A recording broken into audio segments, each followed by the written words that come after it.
Bonjour ou bonsoir, chers auditeurs et spectateurs, bienvenue à tous sur la chaîne du Vénérable Apprenti. J'ai eu des retours parmi vous de certains qui m'ont dit que le format là, pour la fin de mois, des revues des actualités, c'était pas mal et qu'ils appréciaient le rythme qui était disposé puisque derrière, ça permet de l'écouter en format podcast. C'est-à-dire, pas besoin d'avoir les yeux rivés sur l'écran, ils continuent leur activité professionnelle ou bien encore ils sont dans les transports en commun ou ils font de la marche, peu importe. Ils ont l'info dans les oreilles et le reste du corps, on va dire, est encore dans le monde réel. Mais comme je sais qu'il y en a beaucoup aussi qui apprécient avoir les visuels pour comparer avec ce qu'ils ont entendu ailleurs, ce qu'ils ont pu voir passer dans leur fil Twitter, YouTube, peu importe, je vous mettrai toujours les sources de ce que je dis à l'écran. Et donc, comme chaque fin de mois, je reviens sur les semaines précédentes, ce qui a le plus marqué à l'international et aussi pour la France en termes d'informations, de prise de parole et même d'événements. Je vous rassemble ça, on en fait une synthèse et après c'est à vous de aussi participer. S'il y a des sujets qui ont été oubliés ou que vous voulez être complémentaires, il y a l'espace des commentaires. Et d'ailleurs, c'est peut-être même mieux pour vous de mettre un peu d'activité, c'est-à-dire de votre côté, de faire fonctionner les neurones, de vous dire allez, là je fais, je sais pas, deux, trois phrases, et soit je fais une contradiction, ou bien je participe en mettant une opinion, ou encore une analyse. Faites-vous plaisir, je vous lirai. Donc on va parler, parce que j'ai vu que là les 2-3 dernières revues d'actualité, c'était beaucoup sur la guerre, l'achat du matériel, les prises de parole de certains politiques qui voulaient des engagements ou faire des promesses même contre la méchante Russie ou encore pour les Israéliens contre leurs voisins. J'ai décidé qu'on en parlerait un peu moins aujourd'hui, puisque je suis déjà pas mal intervenu chez Los Locos par rapport à Israël, l'Iran et compagnie. Donc là, on va parler du clash Trump-Musk, qui des fois pouvait tourner au trash dans les reproches qui s'adressaient. Et avec les coupes budgétaires, il y en a un qui était quand même pas mal sous subvention des deniers américains. Ça ne lui a pas plu ce qui est décidé. Puis derrière toute cette brouille, il y a peut-être aussi l'idée de délit d'initié. Ça, la piste est ouverte. Il faut essayer de creuser les choses pour voir, en approfondissant avec différents éléments, si oui ou non ils se sont enrichis ou même ils ont refait leurs proches.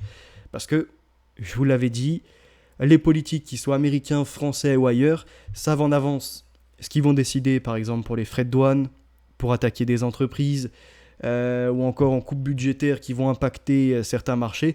Et donc, si c'est coté en bourse, eux ou leurs proches peuvent en réalité très bien en jouer comme ça leur chante. On remarquera aussi que l'écran de fumée a été produit pour qu'il y ait un certain brouillard au niveau de la dette américaine, passé de 5 000 milliards à plus de 35 000 milliards de dollars. Il y a une dette publique qui est faramineuse, d'ailleurs comme pour la France, mais bon, on pourra en reparler longuement. Et en dehors des banques, après la crise de 2007-2008 des subprimes, on a eu le problème de Lehman Brothers qui avait fait faillite et d'autres qui avaient été impactés. Donc en 2009, des directives assez consolidées qui avaient été mises en place pour éviter un bis repetita. Sauf que d'autres acteurs sont rentrés. Pas seulement les assureurs, il y a également eu, on va dire, les sociétés de trading. Et celles-ci aujourd'hui pèsent très lourd. On va essayer d'y voir clair. Pour sortir de l'outre-Atlantique et revenir ce qu'il en est pour notre territoire européen et la France, je vous ai mis en contraste un Mélenchon à gauche et un Zemmour à droite. Deux traîtres à la nation, puisque celui de droite veut une église sans Christ et appelle même à un nouvel ordre mondial, et dans ses déclarations a même laissé entendre qu'on devrait se passer des êtres humains pour certains jobs et les remplacer par des robots, de l'intelligence artificielle, et celui de gauche, au nom de l'humanisme, appelle à ce qu'il n'y ait plus de langue française, mais une langue créole. Et d'ailleurs, il prendra d'autres décisions, comme le fait de donner nos filles et nos gars. Parce que s'il s'arrêtait à nos filles, il savait que ça aurait fait scandale immédiatement. Donc il a rajouté nos gars. Mais on le voyait que ça l'emmerdait un peu, qu'un blanc se métisse avec une non-blanche. Parce que l'idée même, dans ces mouvements migratoires, c'est que 7 à 8 migrants sur 10 sont des hommes. Donc quand Mélenchon fait ses déclarations, il sait très bien que y a plus de chances que ce soit les femmes et les filles françaises qui subissent les dommages que les hommes entre guillemets. Récemment, j'ai été moins actif sur la chaîne, vous l'avez certainement remarqué pour certains d'entre vous, je suis en plein déménagement et c'est un sacré boulot quand on récupère le logement d'un Africain. Des murs jaunes, des plaintes des plus sales, des bouches d'aération, je vous en parle même pas, bref, un logement décapé dans toutes les pièces, derrière aussi des meubles à monter, des commandes à passer, bref, toute une organisation, hein. C'est un déménagement, mais c'est vrai que c'est plus poussé encore. C'est-à-dire que, de mon côté, j'étais dans un logement, on va dire, transitoire, un petit T1 bis. Je payais d'ailleurs un peu plus de 600 balles par mois, hein. C'est vous dire les sommes faramineuses pour vivre dans une ville qui n'est pas des plus agréables, à cause du climat socialiste de merde, et de toutes ces mauvaises directions où il y a toujours moins de sécurité, beaucoup d'insalubrité. Vous l'avez déjà entendu de temps en temps, des gens qui crient dehors parce qu'ils sont alcoolisés, shootés, bref, je vous passe des détails. Et tout ça pour vous dire que bon, moi j'avais un logement propre, je l'ai quand même redécapé, hein, de fond en comble avant de partir, pour récupérer un logement crade. J'ai vu à l'ancien propriétaire, c'est pas un nom français. De toute façon, sans doute, hein, au vu de l'état des murs, même du sol, du shit partout à gratter, etc. Et donc, je récupère, voilà, des choses dégueulasses pour les rendre propres à nouveau. C'est pour ça qu'il y avait moins de production. Là, vous avez vu, habituellement, je fais 2-3 émissions par semaine. Et il s'avère que dernièrement, c'était 1-2 émissions grand maximum. Néanmoins, elles étaient qualitatives, hein.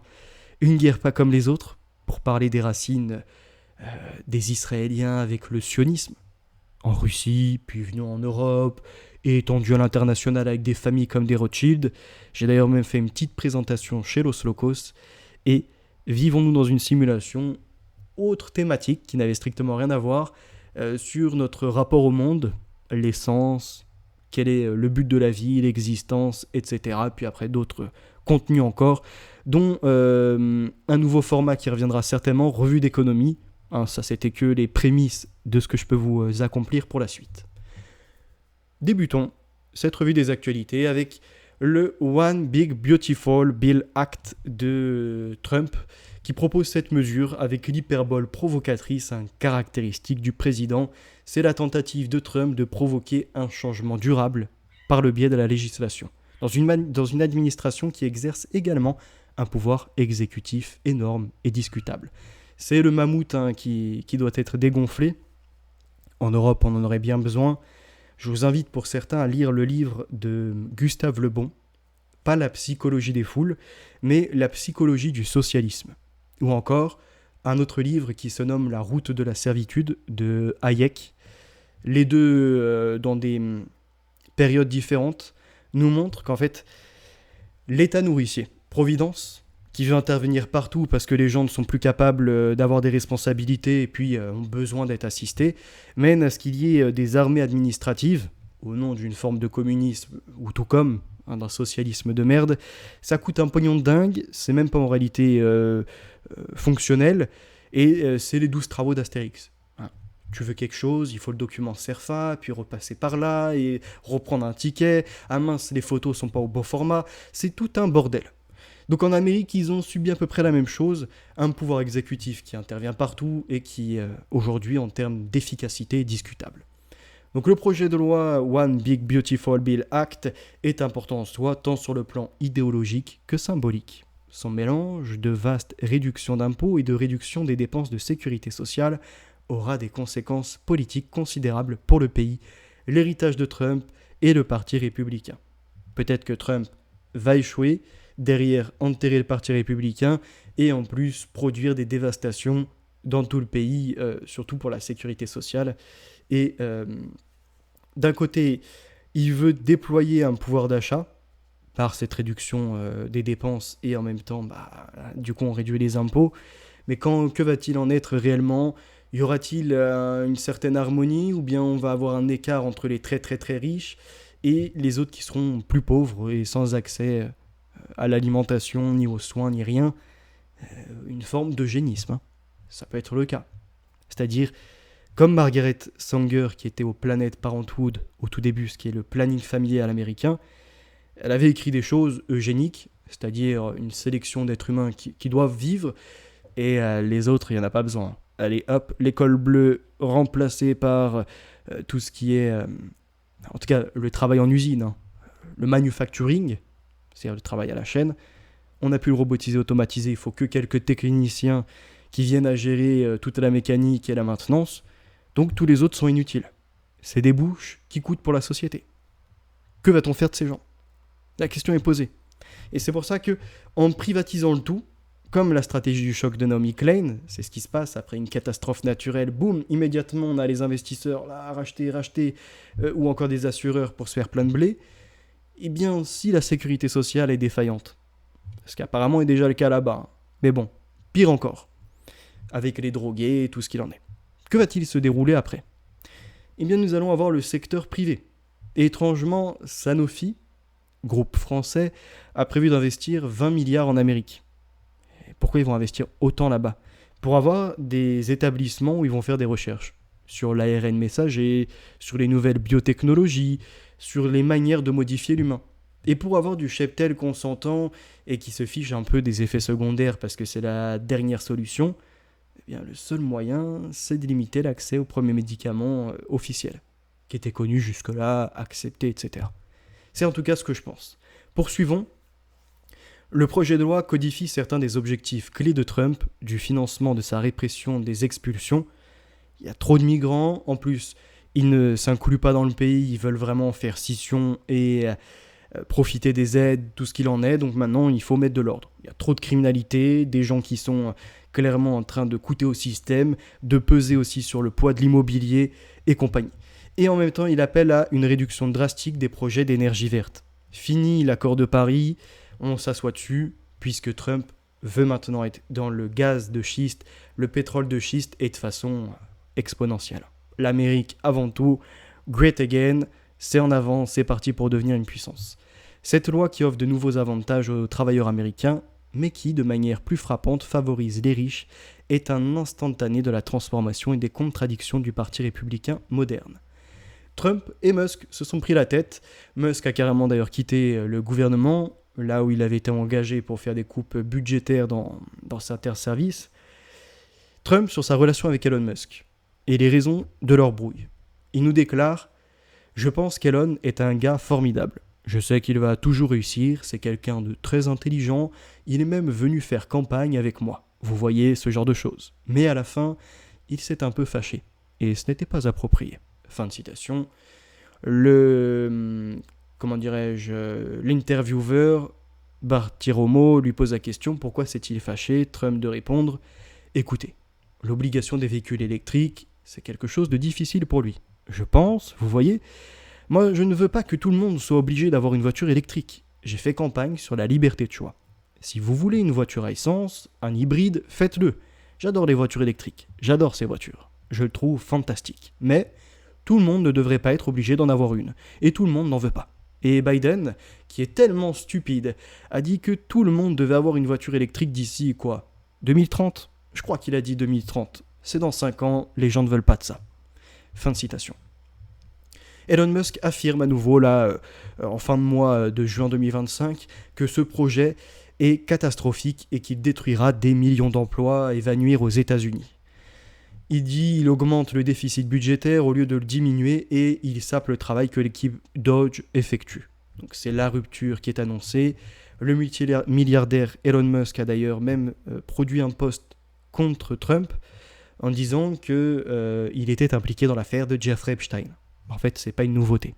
Et nous avons eu des réactions de toutes parts. Les gens scandalisés qui disent en effet Trump n'a jamais été inquiété. Il devait d'ailleurs révéler des noms. Ça ne s'est pas produit. Les dossiers déclassifiés ne proposent rien. Y a-t-il eu des arrestations entre-temps ? Non. Dans le Black Book, qui était donc un livre noir dans la première interpellation avant 2019 de Jeffrey Epstein, on avait des noms même du français, français de nom, hein, certainement, de papier même, devrais-je dire, Jean-Luc Benchemoul, qui était Jean-Luc Brunel dans une entreprise de mode. On va dire ça comme ça, c'était un paravent pour recruter des mineurs, et en Amérique, après, leur donner des visas et modifier les âges, et faire du trafic d'êtres humains. Donc, Aux alentours, je crois que c'était entre 2005, 2009, quelque chose comme ça. Il n'y a pas eu d'inquiétude pour Epstein, il a été arrêté, mais bon, la prison, hein, c'était comme un hôtel. Tout pouvait y rentrer, il pouvait sortir à certaines heures de la journée, contrairement à 2019 où il a été annoncé décédé, soi-disant suicidé. Et dans ces dossiers, Trump a toujours été sorti. Mais Musk veut nous laisser entendre que c'est quelque chose de nouveau. Alors, est-ce que c'est une couverture par rapport au délit d'initié, ou y a-t-il vraiment une attaque, puisque derrière, de l'abus de jeunes personnes assez fragiles a pu se produire par Trump? Peut-être. Ou bien c'est une déstabilisation. Quoi qu'il en soit, ça avait été posté comme tel. Il est temps de lâcher la grosse bombe. Trump est dans le dossier Epstein et de poursuivre. C'est la véritable raison pour laquelle ils n'ont pas été rendus publics. Sur un ton ironique et acerbe, il avait également souhaité une bonne journée au président avant de supprimer ses posts de Twitter. L'affaire Epstein, donc Elon Musk a supprimé les posts incriminant Donald Trump dans un vaste scandale de crimes sexuels. En faisant ces brouilles, on a remarqué qu'il y a eu une chute, c'est-à-dire qu'il y a eu une inquiétude, des réactions qui pourraient avoir lieu ou même des révélations, et Tesla a perdu brusquement 14% en bourse en une journée, faisant 152 milliards de capitalisation en une séance, après que les deux milliardaires soient pris la tête. Qui perd de l'argent véritablement là-dedans? Alors Elon Musk, oui, mais avant tout, je pense que c'est les Américains. Puisque Elon Musk, il a 13%. Selon Bloomberg Billionaire Index, 13% de Tesla. Donc pour lui, perdre quelques milliards, je pense pas que c'est problématique. Surtout que s'il était informé que ces brouilles allaient avoir des effets, on va dire, secondaires, des réactions sur le marché, mais il a pu tout simplement faire ce qu'on appelle un délit d'initié en misant à la baisse. Et en plus, quand tu mises à la baisse contre une entreprise, soit toi directement ou par des intermédiaires, bah tout simplement, tu n'es pas obligé d'avoir toute la somme. Tu fais ce qu'on appelle un effet de levier. Par exemple, tu mets 1 million et en fait, derrière, c'est 20 millions. Et si ça s'effondre, c'est comme si tu avais placé d'abord 20 millions. Par contre, si ça augmente, tu perds tout très très rapidement.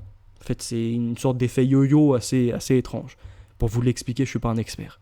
Mais on remarque donc, il avait perdu 34 milliards de dollars en une journée. On dit du jamais vu, mais en même temps, quand Trump avait annoncé les frais de douane avec la Chine, Musk avait fait 36 milliards en une journée. Champignon hallucinogène, sur son réseau Truth Social, Donald Trump a expliqué qu'Elon Musk est devenu fou. Je le cite, « Cela ne me dérange pas qu'Elon se retourne contre moi, mais il aurait dû le faire il y a des mois. » Fin de citation, a ajouté le président qui a fait une suggestion audacieuse. La façon la plus simple d'économiser de l'argent dans notre budget, des milliards et des milliards de dollars, est de mettre un terme aux subventions et aux contrats gouvernementaux qu'Elon a. J'ai toujours été surpris que Biden ne l'ait pas fait. Fin de citation. Elon Musk a répondu par le sarcasme en le mettant au défi de passer à l'acte. Puisque l'empire d'Elon Musk a bénéficié de 38 milliards de dollars de contrats et d'aides publiques. Selon une enquête du Washington Post, ces entreprises, Tesla et SpaceX, profitent depuis 20 ans d'importantes commandes et de crédits d'impôt de la part des États locaux et du gouvernement fédéral. C'est-à-dire qu'Elon Musk, il est mis à la tête du Dodge pour faire des économies, des coupes partout, et au moment où Trump met un autre acte, on va dire un autre projet de loi en place, ah putain, Elon Musk qui profitait des deniers publics, le voilà inquiété. Comme je vous le disais, quand Donald Trump a annoncé une suspension de 90 jours des droits de douane pour certains pays, certains boursiers milliardaires en ont profité et ça a été le cas d'Elon Musk en une journée, 36 milliards de dollars. Investi dans l'administration Trump à la tête du département de l'efficacité gouvernementale, donc le DOGE, chargé de réduire drastiquement les dépenses fédérales, Elon Musk reste l'homme le plus riche du monde, mais il est aussi celui qui a perdu le plus d'argent depuis le début de l'année. Le boycott des entreprises qu'il dirige lui a déjà coûté 107 milliards de dollars depuis le début janvier. Au même moment, pour éviter d'avoir les services de contrôle boursiers sur le cul et encore d'autres plaintes qui suivraient, Donald Trump avait, alors je crois que c'était au mois de mai, il me semble, le mois dernier, si je ne dis pas de bêtises, avril ou mai, Je sais même plus, je crois que c'est peut-être avril d'ailleurs. Il avait dit "This is great time to buy". Donc c'est-à-dire, c'est le moment maintenant d'acheter. Et il a eu raison, enfin il le savait, ce qui joue des marchés. En effet, ça a pris, je crois, 130 ou 140 dollars par rapport au moment où il avait mis son tweet. Donc il y a bien eu un enrichissement qui s'est produit. Et plusieurs élus démocrates ont émis des soupçons, donc des soupçons envers Donald Trump, estimant que le président américain avait peut-être commis un délit d'initié. Dans la journée de mercredi, il avait en effet encouragé à acheter des actions à travers un tweet énigmatique publié sur son réseau social Truth, donc Social Truth. C'était avant ce revirement spectaculaire sur les droits de douane. Il est ainsi soupçonné d'avoir illégalement manipulé les marchés. Le rebond a, quoi qu'il en soit, largement profité aux milliardaires américains. Ainsi, Mark Zuckerberg et le patron de Meta a gagné 25,8 milliards de dollars en 24 heures, alors que Jeff Bezos Amazon a vu sa fortune gagner 18,5 milliards en une journée. Après tout ça, c'est des mouvements, mais on nous dit surtout que ce clash guignolesque, ne suffit pas, cependant à faire oublier le problème majeur qui en est à l'origine, le déficit budgétaire de l'État fédéral qui creuse un endettement déjà abyssal de plus de 34 000 milliards de dollars. Alors un petit instant, hop, je vous demande juste 30 secondes.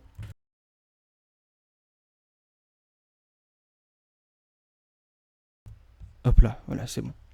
Sinon, il va me déchirer tout le canapé. Donc on voit quoi qu'il y a un endettement déjà abyssal de plus de 34 000 milliards de dollars, à peu près 30 000 milliards d'euros. Le projet de budget en cours d'adoption au Congrès met en application les promesses de campagne les plus importantes de Donald Trump. Il comporte l'extension des gigantesques baisses d'impôts datant de son premier mandat. Selon plusieurs analystes financiers, bon après, ça vaut ce que ça vaut par rapport à ces gens qui, comme Mark Toiti, depuis des années nous avertissent que ça va être l'effondrement, que c'est maintenant, voyez, tout est immédiat. Mais selon ces gens, ça pourrait accroître l'endettement de 2 000 milliards à 4 000 milliards de dollars en 10 ans. Et d'ailleurs, l'encours de la dette publique est passé en janvier 2000, c'était à 5 752 milliards, et en juin 2025 à 36 215 milliards de dollars. Fin mai, le taux d'intérêt des emprunts de 30 ans a ainsi dépassé 5%, un niveau qui n'avait pas été enregistré depuis 2023. Et ce rendement évolue actuellement autour de 4,9%. Je cite Patrick Zeffuel, qui est un chef économiste chez Pictet Asset Management. Il déclare que le marché considère qu'il est plus risqué de prêter au gouvernement américain et exige une prime plus élevée que d'habitude. Puisqu'il y a des risques, nous n'allons pas vous laisser notre argent comme ça, on va vous demander un meilleur rendement. Sauf qu'il y a autre chose à regarder dans cette stratégie. C'est qu'en fait, le pouvoir, il n'est pas entre les mains de ceux qui ont l'argent. Il est entre les mains actuellement du gouvernement. Parce que si Trump, il leur dit vous voulez plus, moi je vous dis non. Et si vous n'investissez pas, puisqu'on a un taux d'endettement faramineux, le dollar va s'effondrer. Donc c'est-à-dire que vos actifs et certains de vos passifs, ils vont perdre. Clairement.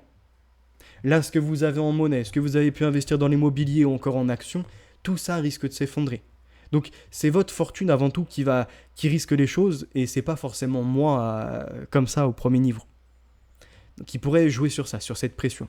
Ce qui pourrait aussi d'ailleurs faire fuir certains milliardaires ailleurs, mais bon, quand tu as énormément de dollars, est-ce que ton intérêt est de passer d'une richesse avec certains biens, on va dire, qui sont sur le marché, soit boursier ou soit sur le sol américain par les entreprises ou encore l'immobilier, tu peux pas du jour au lendemain tout basculer vers la Russie ou vers la Chine. C'est pas faisable. Puis tu aurais toujours, comme tu es un ressortissant du coup américain, cette peur, on va dire, que le régime qui était opposé à ta nationalité et à ce qui fait ce que tu es, tu aurais toujours peur que ça disparaisse, oui, qu'il y ait des contraintes ou qu'il y ait une absorption. Donc c'est pour ça qu'il y en a qui sont dans des impasses, on va dire, avant les politiques vraiment qui doivent s'inquiéter, c'est vraiment ceux qui sont riches. Et Gaël Fichan, responsable Fixed Income de la banque de Seas, dit « Nous observons aussi une demande moins soutenue pour les obligations à long terme. » Je ne sais pas d'ailleurs si c'est dans 6 mois ou dans 6 ans, mais le marché obligataire va avoir des difficultés. Ça, c'est Jamie Dimon, directeur général de la JP Morgan. Et en arrière-plan, je vous ai mis les Treasury à 30 ans. Au niveau des bons du Trésor US à 30 ans, donc là on est à peu près sur 5000, 4000, ouais, c'est ça. Excusez-moi, 4000, non, on est à 4,89% plutôt, on est aux alentours de 5% comme c'était déclaré. J'étais sur autre chose en information. Et en fait, on a une révolution. C'est-à-dire que le système économique n'est plus le même.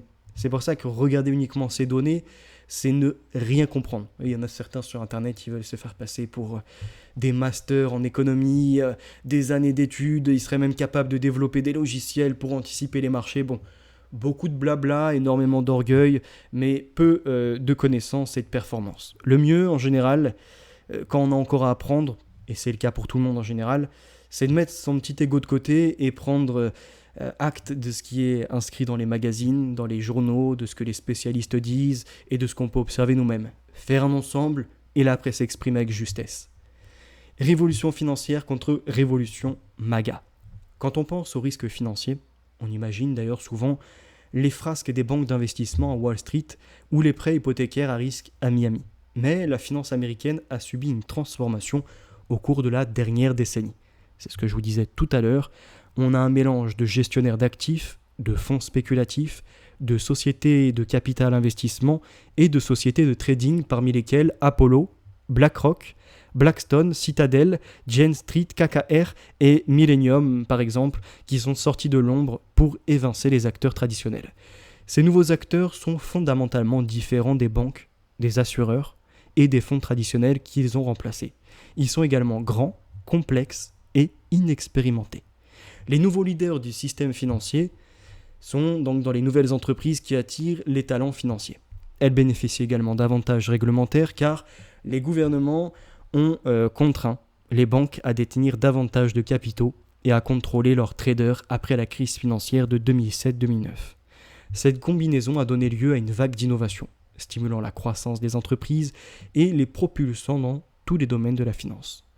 3 grandes entreprises du marché, du nom coté, Apollo, Blackstone et KKR, ont accumulé 2600 milliards de dollars d'actifs, soit près de 5 fois plus qu'il y a 10 ans.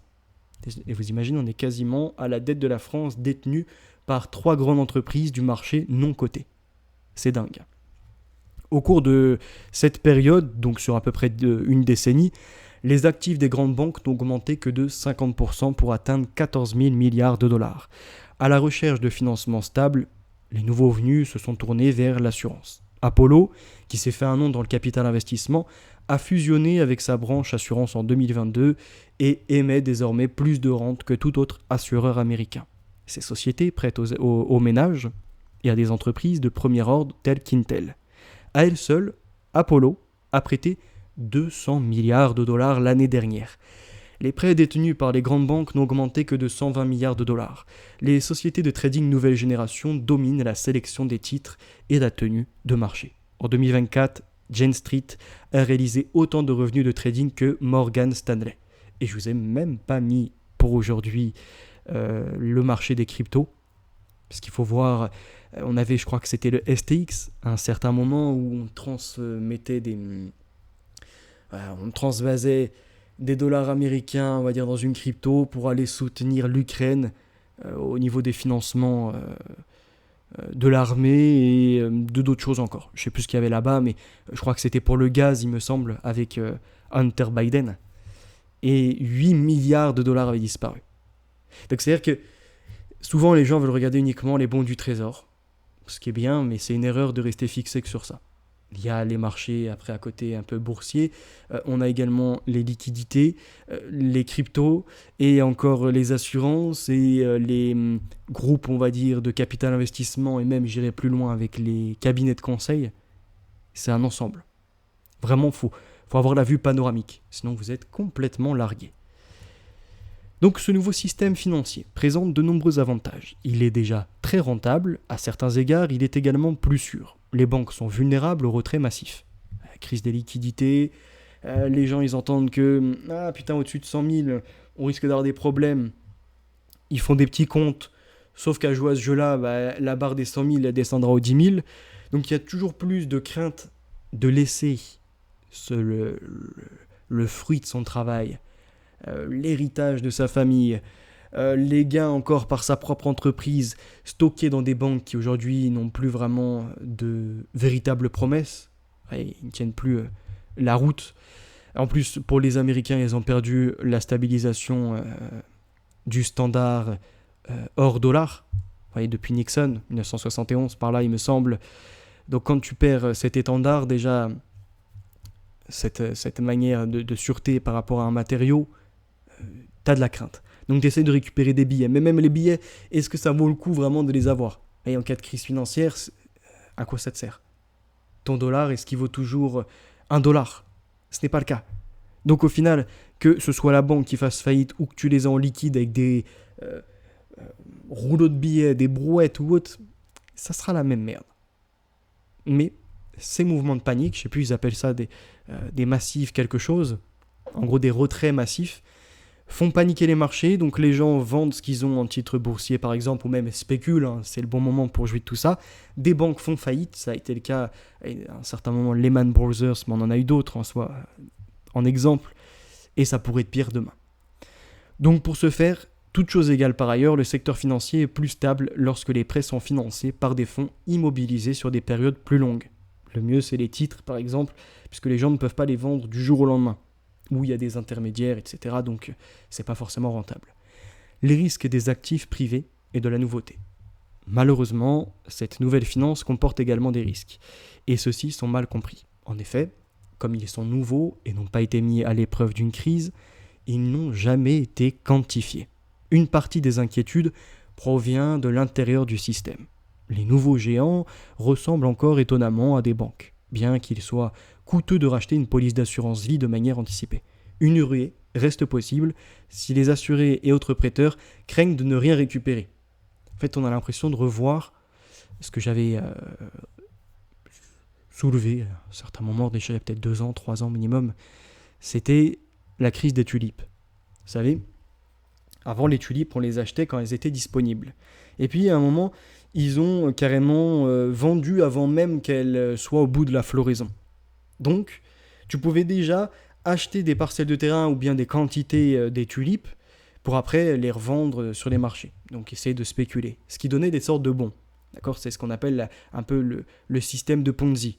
Il y en a même un qui me critiquait pour des années après avoir enfin compris le développement que je proposais. Mais c'est pas grave. Donc, c'est ce système un peu de Ponzi où on a des bons sur ce qui n'est pas vraiment disponible sur le marché. C'est-à-dire qu'on a anticipé des productions, anticipé des produits qui seraient disponibles. On en a vendu déjà, on va dire, l'accès. On va appeler ça comme ça. Et certains les récupèrent pour spéculer dessus et compagnie, selon les raretés et les demandes.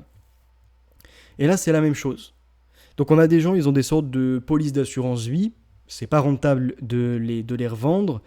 En revanche, si on leur dit qu'il y en a beaucoup trop sur le marché et que jamais récupéreront ce qui était inscrit sur le papier, eh bien pour eux, vaut mieux même le brader à 50%. Et si tout le monde fait ça, c'est l'effondrement. Mais certains préfèrent l'effondrement à 50-70% que de ne rien récupérer.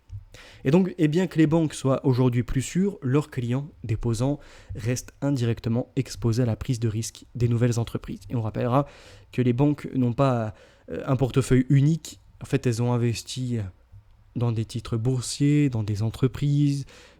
Elles ont varié leur portefeuille, même des crypto-monnaies, etc. Si donc des entreprises sont impactées, ça va commencer à les mettre dans le rouge. Si après les crypto-monnaies, pareil, les gens paniquent et ne s'y intéressent plus parce que c'est trop spéculatif, retirent, hop là aussi ça tombe dans le rouge. Et petit à petit, c'est tous les risques qui entraînent la faillite. Donc on pourrait arriver à ce que certains nomment le krach boursier. Krach boursier, même plus que ça. Dévaluation du dollar, perte de valeur et de confiance en l'euro, parce que l'euro est quand même en soi adossé par rapport à ces marchés sur le dollar, donc ça serait un chaos international. En effet, les prêts bancaires aux établissements financiers non bancaires ont doublé depuis 2020 pour atteindre 1300 milliards de dollars. De même, l'effet de levier dont je vous parlais tout à l'heure, fourni aux fonds spéculatifs parmi les banques, est passé de 1400 milliards de dollars en 2020 à 2400 milliards de dollars. On a une surimpression, je ne vous ai pas non plus mis l'endettement public et privé assemblé, où on est à plus de 350% du PIB à l'international, du produit intérieur brut international, c'est faramineux. Le nouveau système est également d'une opacité déconcertante.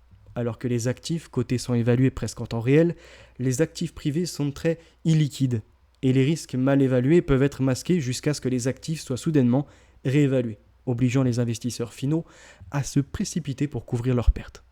Les techniques financières novatrices ont déjà fait plusieurs fois long feu par le passé, car les innovateurs financiers sont poussés à tester leurs inventions jusqu'à leurs limites. Et la première fois, ce seuil est inconnu. Pour la première fois, on ne sait pas. En dehors de l'économie, des conflits entre Trump et Musk, on l'a compris, liés aux arrangements et aux attentes, par exemple pour les véhicules, pour l'autre également des subventions de l'État pour SpaceX ou autre. Trump a décidé de mettre de l'ordre quant aux migrants, et on remarquera qu'il a raison, parce qu'il avait dit que c'est beaucoup de criminels qui viennent, et que s'est-il passé dans ces manifestations en Californie pour réclamer le droit des migrants de toujours l'étranger d'être sur un sol qui n'est pas le sien. Eh bien, les drapeaux sortis déjà n'étaient pas ceux de l'Amérique, vous l'avez à l'écran, premièrement. Donc, revendiquer d'être en Amérique mais en sortant un drapeau étranger, ça me rappelle la France, ça. De ces minorités soi-disant qui viennent ici, mais jamais ils sortiront un drapeau français, ils sont toujours avec celui d'un pays africain particulièrement, pour te dire que on leur est redevable de l'histoire. Alors ça c'est magnifique, toujours ces mêmes socialistes de merde qui en plus détruisent les villes, comme les Black Blocs veulent du pouvoir d'achat mais détruisent tout. Et eux, ils veulent la nationalité et ils brûlent des voitures de police, ils vont taguer, ils sortent leur drapeau et ils insultent les forces de l'ordre de sale porc et les autochtones de sale racistes. Vous connaissez déjà cette musique qui commence à être plus que lassante, usée. Le conflit s'est tellement envenimé que Donald Trump a dû envoyer d'ailleurs des centaines de militaires. Le gouvernement fédéral est engagé dans un bras de fer contre cet État sanctuaire qui protégeait les migrants. C'était la gangrène. Ils lui ont dit non, t'as pas le droit, c'est pas démocratique. Il leur a dit allez vous faire enculer. Clairement, ça fait des années que vous faites le bordel. Vous les faites venir soi-disant que c'est des chances pour le pays. On voit que désastre, gang, brutalité, violence et tout ce que l'on veut. On n'en veut pas. Et d'ailleurs, en dernière minute, on a eu l'Alcatraz avec des alligators en Floride qui a effectivement rempli donc les eaux entourant le site de crocodiles pour dissuader tout migrant illégal assez audacieux pour tenter de s'échapper. C'est vraiment magnifique, ça ouvre ces portes-là, normalement là d'ici 24 heures. Tous ceux qui n'ont pas été sur le sol américain, fini les petites aides d'associations, d'ONG qui les faisaient sortir, les loger après en parallèle, leur donner à bouffer, bref tout ce que l'on veut pour en fait les faire durer le plus longtemps possible sur le sol. Terminé. Une fois qu'ils ont été pris dans le bus, dans le wagon, direction la plateforme transitoire avant d'être envoyés au bled ou dans leur pays d'origine. En Europe, il nous faut la même chose. C'est-à-dire que tous les OQTF, tous ceux qui foutent le bordel, qui ont une double nationalité ou autre, mais tu vois, qui sont fichés 2 fois, 3 fois, on les prend, on fait les mêmes systèmes de plateforme, on met des alligators, des serpents, ce que vous voulez, tout ce qui peut les bouffer s'ils sortent de ces zones, on leur laisse aucune chance, et une fois qu'on a les visas pour les renvoyer, de façon humaine, contrairement à certains pays qui nous font des reproches et qui renvoient des humains dans le désert sans eau, sans nourriture, nous on les a mis dans des plateformes où ils ont leur portion le matin, le midi et le soir, ils ont accès aux toilettes, ils ont accès à la douche, ils sont juste enfermés parce qu'ils n'ont pas à être sur le sol, on les renvoie chez eux et ils sont nouveau libres et ils vivent tranquillement parmi les leurs. Ils ne sont pas des nôtres, ils vivent avec les leurs. Voilà. Ce que fait l'Amérique sur ça, c'est excellent et je pense que l'Europe imite toujours l'Amérique, donc ça devrait arriver. Je vous l'ai déjà dit, le capitaine Chouchou sera motivé pour charger les wagons sans problème. Il ne s'agit pas de faire du mal aux gens. Il s'agit seulement de remettre de l'ordre. Et que ceux qui chialent à une certaine discrimination, à une xénophobie, à de l'islamophobie, ils n'auront plus la place ici pour se plaindre. D'accord ? Parce que les seuls qui seront restés ne seront pas les chouineurs. La plupart de ceux qui souvent se déclarent victimes défendent en réalité les délinquants, les criminels, les gens présents illégalement, etc. Ceux qui ont des réseaux parallèles, ou derrière ils font leur trafic de stupes, ou encore ils font du recel, des cambriolages, ce que vous voulez, ils auront toujours le petit mot pour les défendre. Ah mais ils ont été exclus. Allez, l'autre jour chez Los Locos, je vais pas citer la personne, mais dans les règles de l'art, par l'argumentation, les preuves factuelles, on l'a mis KO. On était sur un Africain, musulman, chouineur, de la République est mauvaise, de toute façon elle nous a discriminés, et puis maghrébins comme noirs, ils ne peuvent pas trouver de métier en France. Oui, ça c'est le narratif socialiste et d'associations qui se sont déjà fait complètement démonter. On a montré que c'était plutôt lié aux zones où c'était le bordel, où c'est les ghettoisations, et pas à la couleur de peau, ni encore un prénom. Rien à voir. Mais il fallait donc qu'il se victimise. Et il y a un moment, il a dérapé en parlant d'arabes de service. Vous voyez, c'est toujours les mêmes. C'est-à-dire que nous, on ne dénigre pas ces personnes venues d'ailleurs. On dit juste qu'il faut des quotas et qu'il faut une assimilation. Et on en a d'autres venus, nés en France pour certains, mais qui se ressentent tous aux Français, et qui chialent jour et nuit pour te dire que s'ils trouvent pas de travail ou s'ils ont un logement mais que c'est pas forcément ce qu'ils voulaient, c'est parce qu'ils sont arabes, faut comprendre, c'est un racisme systémique. Enfin, un système où ils peuvent monter des assos, prendre des milliards, ils sont privilégiés dans la HLM, mais apparemment pour eux c'est pas un privilège d'avoir des loyers modérés. Quoi d'autre ? Les transports gratos. En fait, qu'est-ce qu'il leur faudrait ? Qu'est-ce qu'il leur faudrait, soi-disant, pour qu'ils soient bien ? Parce qu'on les retrouve dans toutes les entreprises. Que ce soit dans le tertiaire, dans le BTP, etc. Donc ils ne sont pas du tout exclus du système. Mais c'est toujours la même chose, et Trump avait raison, par exemple pour les États-Unis, il a évoqué une invasion par des criminels venus de l'étranger. Il a érigé la lutte contre l'immigration clandestine en priorité. En fait, c'est du bon sens. L'immigration clandestine. Ça veut pas dire zéro immigration, on est des neuneux, on est enfermés contre nous et plus personne vient. Non, non, non, non, non, non, non. Il n'y a pas de racisme, pas de rejet de l'autre, c'est uniquement de dire on veut des bons éléments. On est prêt à accueillir des gens venus d'ailleurs, même des personnes dans des difficultés financières, ce n'est pas un problème, du moment que c'est des débrouillards, prêts à travailler, prêts à accepter la culture, et pas en venant en demandant asile et en disant ah, l'Amérique, l'Occident, c'est les pires, c'est des porcs, c'est des couffards. Ça, ce n'est pas le bienvenu. Pour l'Europe, c'est pareil. Et c'est d'ailleurs pour ça que Trump, avec l'USAID, c'est-à-dire les aides à l'international, il a mis stop. Et il a dit, allez, c'est bon là. On aide des écoles là, on fait puiser des puits, et puis en même temps on apporte de l'alimentation. Tiens, pour eux, on va les aider à développer un peu leur entreprise. Bref, on participe comme ça, et ces mêmes populations crient à mort l'Occident, l'Amérique c'est en gros le pays des mécréants, tout ce que vous voulez. Donc il a dit qu'ils aillent se faire enculer. Et il a eu raison. Et derrière, en plus, l'argent était détourné par les ONG, parce que certains font du trafic d'êtres humains, s'en mettent plein les fouilles, profitent aussi pour se faire des petites vacances, un peu partout, comme ça, ils passent d'un site à un autre, et ils se mettent du matériel, des frais de bouche et tout ce que vous voulez.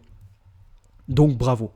Mais bien évidemment, on a eu sur Internet encore des J et d'autres, je ne vais pas le nommer, « Oh, mais ça c'est encore raciste, ils pillent les pays africains, mais ils les aident plus. » Allez, ils ont besoin de la main blanche au-dessus, entre guillemets. Ils ont besoin de cette main occidentale, on le voit, ils n'arrivent pas à se débrouiller d'eux-mêmes. Menées jusque dans les tribunaux du pays, ces arrestations donc ont plongé dans la terreur des millions d'immigrés. Oh les pauvres, on va pleurer sur ceux qui brûlent des voitures, qui insultent les gens, qui les menacent, qui étaient dans des gangs, qui travaillent illégalement, oui, on va les plaindre. Bah voyons. Et Trump, il a dit, si vous n'avez pas de dossier, vous n'êtes pas légal, on vous déporte. Bravo. Excellent. Déporté, déplacé, peu importe le terme, il a raison. Pour la France, on devrait en faire de même. Je vous ai mis même pas une semaine d'actualité encore, c'est ce qui est relayé par la presse. Nantes, oui, on avait Aude Favre, vous savez, Aude What the Fake, qui était venu il y a quelques années nous dire qu'il n'y avait pas d'insécurité à Nantes. C'était un fantasme des fachos, de l'extrême droite, qui d'une affaire la montait en épingle. Bon, ça fait maintenant des mois et des mois que je l'identifie à chaque gros événement, pour d'ailleurs lui montrer qu'il y a une corrélation entre immigration, insécurité et mauvais vivre ensemble. Point de coexistence. Après les tirs sur un tramway, les vols de téléphone à l'arraché avec violence, les coups de couteau, malgré d'ailleurs que en plus la municipalité ait dû déployer beaucoup de forces CRS, vous dire que tellement c'est devenu le bordel dans le centre-ville, il doit y avoir des équipes qui patrouillent. Là où il y a quelques années, il n'y en avait pas. Eh bien, cette semaine, une femme agressée dans le tramway après avoir demandé à deux blédards, deux jeunes, de baisser leur musique sur haut-parleur. Parce que les migrants sont déjà en situation irrégulière, en plus de voler, de violer, parce qu'ils font du trafic de jeunes filles, on va en parler après. En plus de tout ça, et de nous coûter un bras aussi par les associations qui les prennent, ou quand ils se disent mineurs non accompagnés, comme ça nous coûte 30 000 euros par an par mineur non accompagné. On peut citer encore bien d'autres choses, plus ce qu'ils prennent des fois en aide de l'État. Enfin, c'est vraiment immense. Mais on me dira, non, le problème c'est les riches. Hein. Pour moi, le problème il est multiple. Et l'autre jour, j'avais Maya. C'est une très bonne personne, mais c'est excellent la façon dont elle avait pris la réalité. C'est-à-dire que pour elle, le seul problème de la société, dans ce programme, dans ce modèle LFI ou socialiste de merde, c'est les riches. Et en fait, du fait qu'ils soient très riches, il y a une inégalité et ça justifie la violence des plus faibles, des plus pauvres. Et ça justifie aussi que certains se sentent délaissés, donc mettent de la musique à fond. Ils n'ont pas nos codes. Que certains, par discrimination ou non, n'arrivent pas à se faire la blanche de façon officielle par des déclarations, de l'invitation au restaurant ou autre, étant rejetés, c'est normal qu'on les retrouve à les violer ou qu'on les retrouve dans des réseaux à prostituer ces gamines. Voyez ? C'est-à-dire, ils auront toujours une excuse et diront non mais la violence elle vient d'en haut.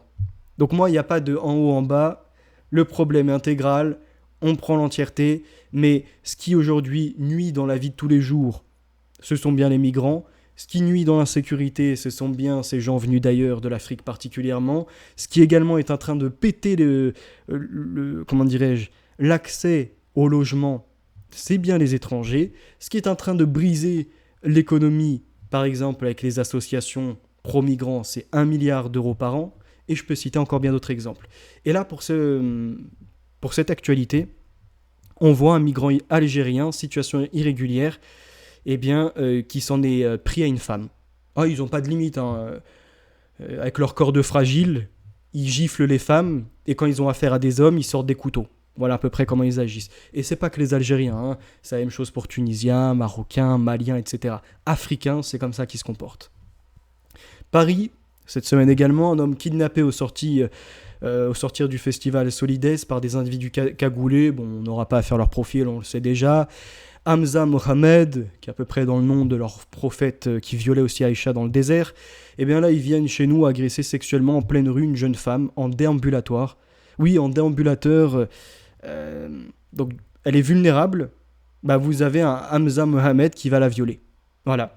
Vous avez également à Béziers une insécurité, même des fois jusque dans des petites villes ou des campagnes, des angoisses qui gagnent les quartiers, des habitants et commerçants qui sont victimes et inquiétés des nombreux cambriolages, etc., qui ont la boule au ventre, et même des clientes qui ont peur d'aller à la messe. Parce qu'on en a qui vont décapiter des statues, crier des Allah Akbar, mais on nous dira non mais lui c'est un musulman, mais c'est pas un vrai musulman. Allez, comme ceux qui appellent à la charia ou encore au calife. Non mais lui il est différent. Il y a toujours le lui, et mis bout à bout, c'est la goutte de trop. Il y en a trop. Donc on va remettre de l'ordre, on va remettre un quota et on verra qui est compatible à la France, à la République, à la chrétienté, et qui ne l'est pas. Et retourne dans le désert. Fusillade dans les villes, puisque derrière ces quartiers où on a voulu d'abord de la mixité sociale et ça n'a pas pris, les Blancs se sont barrés et ce qui est resté, c'est uniquement les nouveaux arrivants qui sont trafiquants, etc. Oui, nos Français sont tués, assassinés, et en plus la justice rouge ne leur rend même pas un petit peu de dignité, ne leur rend même pas un petit peu d'honneur, si je peux dire par ça, un acte de justice. Rien. On a eu Alban Gervais, qui avait un enfant, on le voit à droite, avec une petite pancarte, allez papa, tu es le meilleur, donc enfant en bas âge, sa compagne que vous avez à gauche, ils ne le reverront pas. Il a été assassiné devant une école catholique à Marseille, et l'agresseur a été déclaré pénalement irresponsable. C'est pas la seule affaire comme ça. Ouveillan, Yanis, 17 ans, viole une jeune fille de 14 ans, pendant que ses amis, Fawzi et Abdoulaye, se masturbaient en filmant la scène. Condamné pour le premier à 7 ans, le deuxième à 2 ans et le dernier à 1 an. Donc c'est-à-dire, imaginez la pauvre jeune fille, 14 ans, certainement blanche, française, qui se retrouve avec ses têtes de dégénérés pour certains, qui vont la violer, les deux autres à côté avec leur tête de mongol, leur bave là comme des crapauds, comme des animaux en train de se branler à côté, à filmer la scène. Humiliation, acte de barbarie, traumatisme pour la jeune fille, comment vous voulez qu'elle avance dans la vie? Et ça, c'est les affaires médiatisées. Il y a énormément de victimes qui n'ont pas forcément été filmées et qui n'ont même pas osé franchir le pas pour aller à la police, ou même des dossiers classés sans suite. En fait, ce qui s'est passé avant la Seconde Guerre mondiale, il y avait un constat, d'accord ? Dans le livre Mon combat, le H en question, que l'on n'apprécie pas, mais néanmoins qui disait des vérités, expliquait qu'en France, il y avait des étrangers qui trafiquaient des jeunes filles. Il disait, majoritairement, c'était les J. Par contre, pour le sud de la France, c'était une autre communauté. On sait, c'était les barbaresques, ceux qui nous viennent d'Afrique du Nord. Donc déjà à l'époque, ils trafiquaient des blanches. Et là, on a vu que le phénomène s'est clairement accéléré. On a l'ASE, donc l'aide sociale à l'enfance, en question, qui a placé plein de mômes qui ne devraient pas y être, pour faire plaisir à des Jack Lang, à des Cohn-Bendit, à des Frédéric Mitterrand, parce qu'au-dessus de 14 ans, pour eux, c'est dégueulasse, des Jeffrey Epstein et d'autres encore, leur mettre à disposition de la chair fraîche. Mais pas seulement. Nous avons vu que dans les quartiers, ça a été le cas. Et qu'en fait, quand tu as 7 ou 8 migrants sur 10 qui viennent, qui parlent quasiment pas un mot de français, qui ont des chicots dans des états, on dirait des terrains vagues, ils n'ont pas d'hygiène pour certains, ils ne savent même pas en soi approcher des femmes déjà de leur bled, alors imaginez celles qui sont occidentalisées. Donc leur seul moyen, parce qu'ils ont des pulsions, ils ont des besoins, ça va être d'aller faire des cambriolages, de faire des raquettes, ou encore d'aller vendre des stupéfiants, etc., pour récupérer quelques euros et les redépenser dans des réseaux de proxénétisme afin d'abuser des petites filles de 12, 13, 14 ans, 15 ans, comme leur prophète d'ailleurs l'avait fait, comme c'était le cas en Palestine, un mariage précoce de 10, 11 ans, 12 ans, des gamines mariées de force. D'ailleurs, j'ai posé la question, est-ce que vous, dans l'actualité, parce qu'on entend souvent islamophobie, xénophobe, raciste, est-ce que vous avez déjà entendu une seule affaire de jeunes Français de souche qui auraient fait le même type d'acte atroce dans l'horreur sur une jeune fille noire ou une maghrébine? Jamais. On n'a pas d'actualité comme ça. Oui, il y a certainement des blancs ou autres qui ont violé et ils sont condamnables. Mais ce que je veux dire par là, est-ce que vous avez des blancs qui tiennent des réseaux de proxénétisme de petites maghrébines ou de petites noires? Non. Est-ce que vous avez des maghrébins et des noirs et qui se multiplient de plus en plus dans les quartiers, Paris, Marseille, Nantes, etc., qui tiennent des réseaux de proxénétisme de jeunes blanches? Oui. Il y a donc un problème avec ces communautés de dégénérés. Et pourtant, ils jouent toujours les victimes. Les mêmes bourreaux, les mêmes victimes. On a vu en Angleterre les grooming gangs, donc des gangs de Pakistanais musulmans. J'appuie bien sur musulmans, parce que oui, ils imitent en fait le pire des hommes, Mohamed, qui violaient des petites filles blanches, protégées par les socialistes, des policiers qui ont disait de ne pas intervenir, de ne pas ébruiter ça dans la presse. Il faut éviter comme ça, il faut écourter les retransmissions de ces agressions, parce que ça profitait donc à ces socialistes violeurs d'enfants, comme à ces pédocriminels musulmans. Et d'ailleurs, il y en a un qui a témoigné quand il a été donc auditionné là récemment par rapport à ces viols collectifs de Rotterdam. Il a dit « Les filles blanches sont faites pour être violées ». En dehors de ça, on nous demande de coexister avec des gens qui sont capables donc, de frapper des femmes, comme on l'a vu dans le tramway, parce qu'elles demandent de baisser le son. Le bon sens et la civilisation, ils ne connaissent pas. Ou encore une femme qui sort de chez elle et qui voit deux Africains traîner dans son couloir. Elle a peut-être fait une réflexion, et encore on ne sait même pas, et il lui a fait une clé de bras au point de l'étrangler.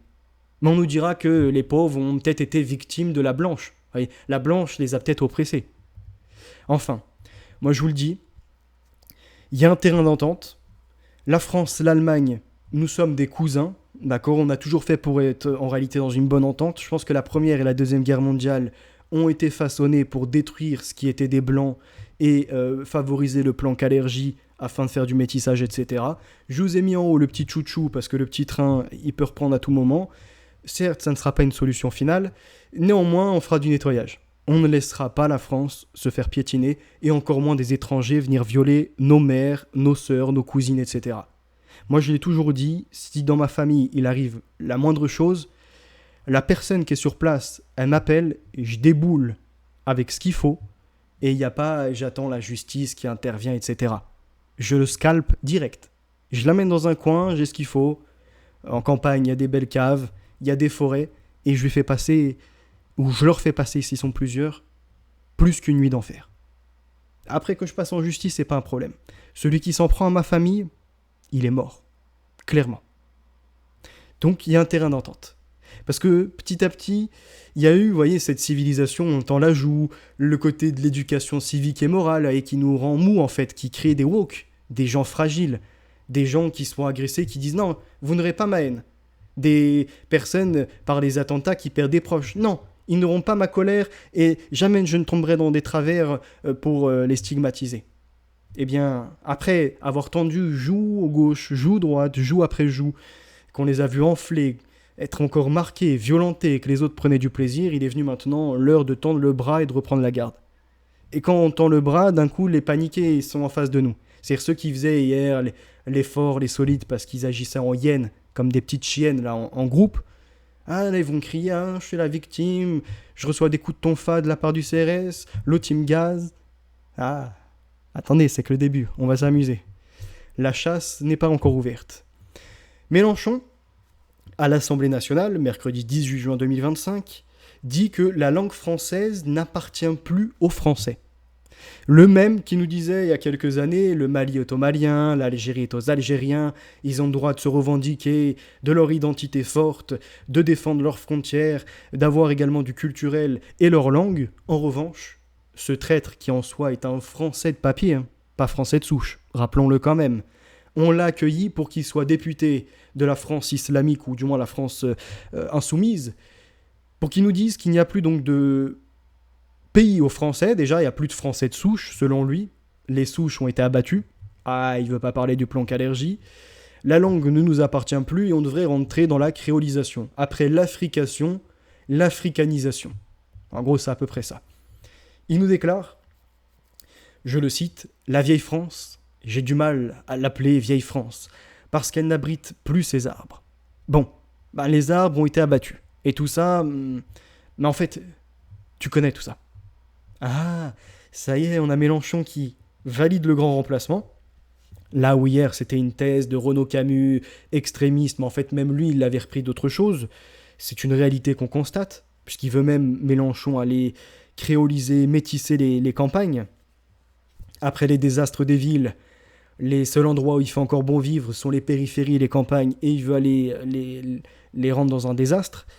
Et il dit donc, en comparant les êtres humains, donc du peuple résultat français, à des arbres, il explique qu'ils ont été abattus. C'est bien. Maintenant, on va lui poser la question par qui ils ont été abattus. Ça, c'est intéressant. Qui est en train d'euthanasier nos anciens ? La franc-maçonnerie est en train de remettre sur le devant de la scène l'idée d'euthanasie. C'est-à-dire que les vieux coûtent cher, mais surtout, les vieux ont du patrimoine derrière eux, qu'il faut mobiliser pour la guerre. Ah, puis les vieux, c'est aussi quand même se rappeler qu'il y avait une France qui existait. Et que la France qui existait il y a 50 ans, il y a 80 ans, est loin, en réalité, de l'histoire, du mythe, qui est en train de nous être vendu par certains, nous disant qu'elle était black, blanc, beurre. C'est faux. C'est-à-dire que ce qui a fait que la France aujourd'hui se transforme, c'est le regroupement familial dans les années 70, à peu près, 74, et c'est à partir de là qu'on a eu majoritairement des vagues qui sont arrivées pour remplacer la France. Et donc la France, dans les années 1900, avait un tout autre visage. Et non, contrairement à ce qui était laissé entendre, on n'avait pas, par la colonisation, en réalité, plein d'esclaves sur notre territoire. C'est un mensonge, puisque sinon on aurait eu plein de métis, sinon on aurait eu plein de descendants. Et ce n'est pas le cas. Donc ils savent tout ça. Mais le seul moyen pour eux de tenir un peu, c'est d'essayer de, comme je disais, d'abattre en question ce qui reste. Et il poursuivra son discours en appuyant, je le cite, « Moi, mon parti pris est fait. Je plaide pour une nouvelle France. » Ah, donc c'est-à-dire qu'il y a une France qui est en train d'être remplacée. C'est bien, ils assument de plus en plus leur projet de remplacement. Et Mélenchon va même plus loin, parce qu'en fait, il veut talmudiser la France. Et quand je dis talmudiser, je l'entends par le talmudislamisme. D'accord ? Parce que l'islam est une invention des talmudistes. Lire Zacharias, l'islam, entreprise juive.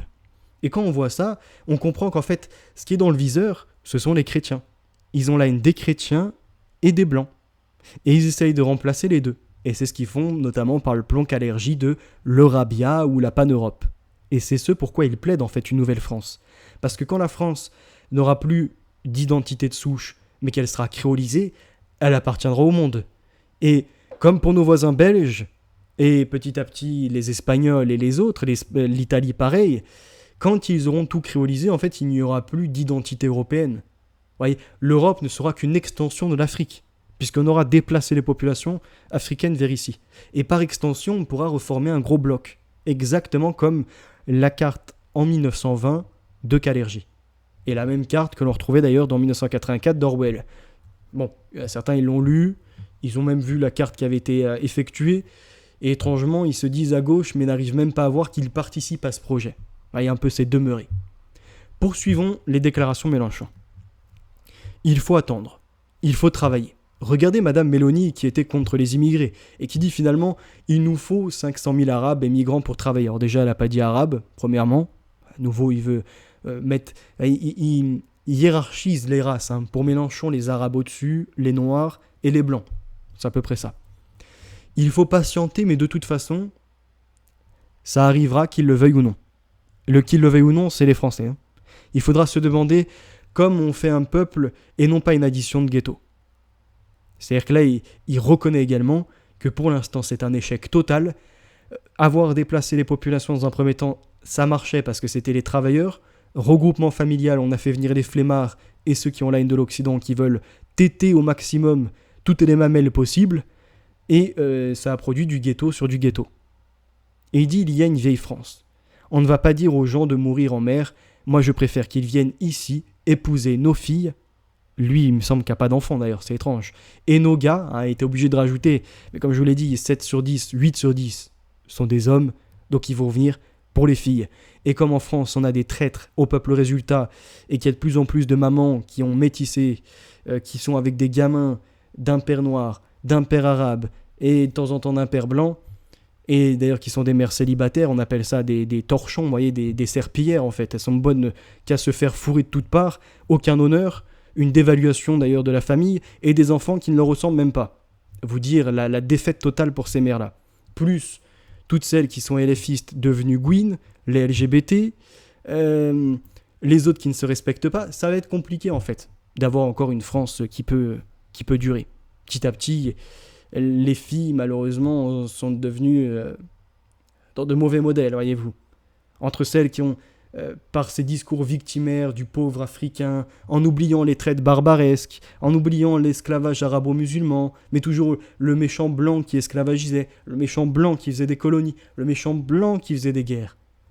Par ce martelage, elles en sont venues à vouloir du métissage. Plus dans le cinéma, la publicité, etc. Bref, c'est un désastre total. Et Mélenchon nous dit que à l'époque, il y avait un Français sur 10 qui avait un parent ou un grand-parent d'origine étrangère. Ce qu'il oublie de dire, c'est que quand il était petit, donc c'est pas il y a 200 ans, c'est il y a à peu près 60 ans, quand il était petit, 1 sur 10 était étranger. Ce qui signifie que déjà il y avait un peuple au résultat français qui existe. Quelque chose d'unifié, puisqu'on avait très peu d'étrangers. Secondo, la plupart de ces gens venus d'ailleurs étaient soit espagnols, portugais, italiens, enfin c'était nos voisins européens, et un petit peu d'Algériens par rapport aux colonisations, c'est vrai. Mais aujourd'hui, quand il dit qu'il y a un Français sur 4 qui a un grand-père issu de l'étranger, ça veut dire quoi ça ? Que 1 sur 4 n'est pas comparable au 1 sur 10 de l'époque, puisque là, avec le regroupement, 1 sur 4, ça va être... ce qu'on en a déjà dépeint. Et il dit, moi, je suis un agent de submersion migratoire. Donc il reconnaît comme George Soros déstabiliser l'Europe pour un projet plus profond. Le socialisme en question, dans l'idée du communisme. Former une nation universelle par la planète, un groupe qui supplante carrément la religion du christianisme et qui se veut dans cet ordre international des Lumières, de tout ce que l'on veut. Et il dit, tu vois, ça c'est nos ruses. On prend à revers les fascistes. Fin de citation. Alors, le fascisme, c'est Mussolini, c'est d'autres encore, c'est celui qui ne te laisse pas place au débat, qui use de violence, qui impose son agenda, et on peut rajouter d'autres caractéristiques. Mais c'est-à-dire que déjà quand on prend ces 3-4 premiers critères, Mélenchon en fait est fasciste. Et quand d'ailleurs plus haut il nous dit ça arrivera qu'il le veuille ou non, et qu'il impose sans même qu'il y ait un débat ou un référendum de la part des Français pour entendre toutes les voix, les vrais fascistes sont bien les socialistes. Et on s'en remet à l'expertise que je vous avais partagée. Les socialistes avec Lénine et Staline avaient fait de l'international, les socialistes avec Hitler ont fait du national, ok, et les socialistes ont continué sur leur programme. Et aujourd'hui, ils sont dans le globalisme, la mondialisation, le métissage. C'est un drame. Au moment où il nous fait ces déclaratifs, en nous disant qu'on a des chances qui viennent de partout, ils vont être diplômés, on doit leur laisser la place. D'ailleurs, avec Sarkozy, il y avait même en 2009 une déclaration où on avait plus de la discrimination, soi-disant, qui était vécue par les autres, mais on faisait de la discrimination positive. C'est-à-dire que le blanc autochtone français de plusieurs générations, on lui dit non pour le cursus scolaire, parce qu'il y a maintenant des quotas et il faut privilégier par la discrimination positive les autres d'ailleurs, ou ceux des UP, par exemple. Il veut un emploi. Attends, on va d'abord regarder. Parce que pareil, on doit privilégier au nom de ce vivre ensemble.